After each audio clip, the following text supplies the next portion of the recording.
Siyodla ithumbu abantu besifazane abalidla ithumbu. Ngoba? Kuthiwa bazoba ney'ndaba. Awu sivele siney'ndaba nje singalidliwe Ngoba wes. Kuthiwa nizoba wes manje ngadla ithumbu. Ithumbu kahle hle nenhloko nje, inhloko kuthiwa inenza nibe nenkani. Is it? Inyama yamadoda inhloko. Manje how come nathi sebahle inhloko. Yeah, because ile nto ngithatha ngifuna ukubuza ukuthi but manje sesiyayidla nje nathi. Yikho ke seninenkani kangaka nje. Indaba sendla inhloko inyama yamadoda. Ngoba indoda kufanele ithi ngeke ubone lokho. Ingakho kufanele idle inhloko, yabo. Manje nani senizodla inhloko bese kuba yini nithi ngeke ukubone lokho. Hayi. Akuswakali bakithi thana sami. Serious. Yebo lonto inkinga iba lapha. Ingakho inyama yayabiwa kuthiwa isifazane badla isifuba.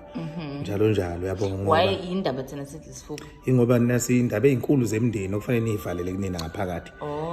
Abantu besifazane kufanele badle isifuba. Yabo intombi zidla umlenze yonke lonto leyo. Yabo yayabiwa kanjalo inyama. Bafana badla iphaphu. Njalo njalo.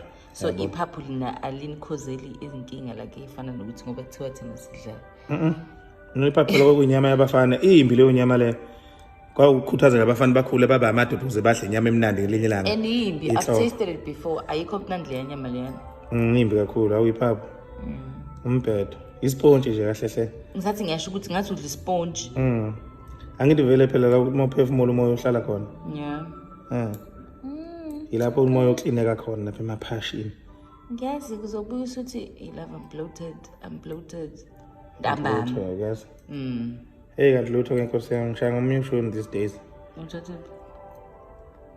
No wezizakalela nje. Yabo. Stop lying. Ngomunye ushoni. Ngizodlulela ese-17 ngiyolanda imbiza yokucatha. Ikuphi manje 17? Hostel. Okay. All right. Safike ngiyolanda imbiza yokucatha. No, enjoy your breakfast. Inyameni.